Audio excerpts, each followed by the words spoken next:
Მოცხალი ადამიანები არსებობენ, რომელსაც შეხება ქონათ, როგორც ის ერთ-ერთი ყოფილი სპეცრაზმელი, რომელიც BBC-ს ეთერში იყო, ეგრე დარწმუნებული შესაძლოა არის შეგნით ხალხი, რომელსაც შეხება ქონათ ამ რაღაცებთან, საწყობის თანამშრომლები იქნებიან თუ ვინ იქნებიან, რაღაცა ვისაც შეხება ქონათ და ამ ხალხს თუ დაელაპარაკები, რაღაცების გაგება დარწმუნება შეიძლება, მაგრამ რომ დაუშვათ, რომ ეგ ფორმულა ვერ დადგინდა, ეგ არ ნიშნავს, რომ გამოძიება შედეგზე ვერ გავა, იმიტომ რომ რაღაც ქიმიური ნივთიერება ხოთა რაღაც ქიმიური ნივთიერების გამოყენება შეიძლება თუ არა ჩაითვალოს ამ ნივთიერების იარაღად გამოყენებად არ არის დამოკიდებული მხოლოდ და მხოლოდ იმაზე რა ფორმულა არის ამ ნივთიერების. ეს ბოთლი ხალხ რაც არის ვენაში შეუყვანო ადამიანს მოკლავს ადამიანს, ხო?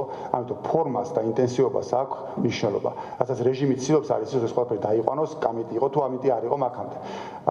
რაც არის ერთი საკითხი, მაგრამ ეგ სულაც არ ნიშნავს იმას, რომ მაგაზე დამთავრდება.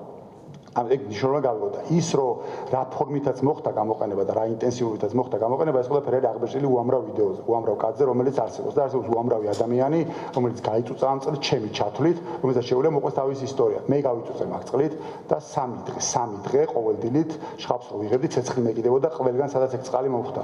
კანსაცმელზე თუ იყო მოხვედრილი და მე კანზე არ მეწოდა, მაგრამ პირდაპირ კანზე სადაც მოხდა, სახე და სადაც ჩამივიდა აქ და მარჯვენა ხელზე, ცეცხლი მეკიდებოდა ისე, რომ 1 საათი ვერაფერს ვერ ვაკეთებდი.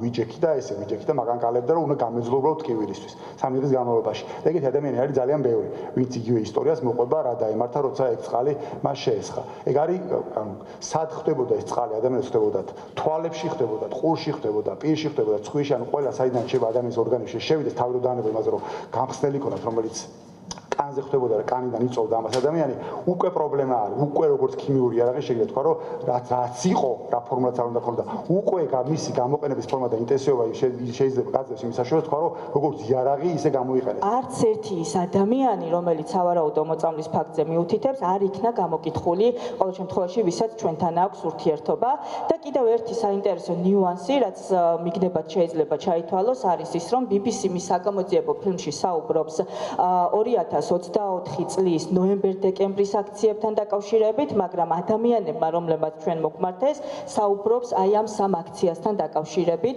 მოყვნენ დარბევაზე სწორედ ამ 3-ვე აქციაზე და თითოეულ მათგანზე, ასე ვთქვათ, თითოეული მათგანის შემდგომ ისინი სხვადასხვა ფორმით განიცადეს დარბევა, იყო როგორც წყლის ჭავლის შემოყოლა, ასევე გაზის სუნთქვა, ანუ ორივე ერთად და სწორედ ამ მოვლენას უკავშირებენ მათ ჯანმრთელობის მკვეთრ გაუარესებას.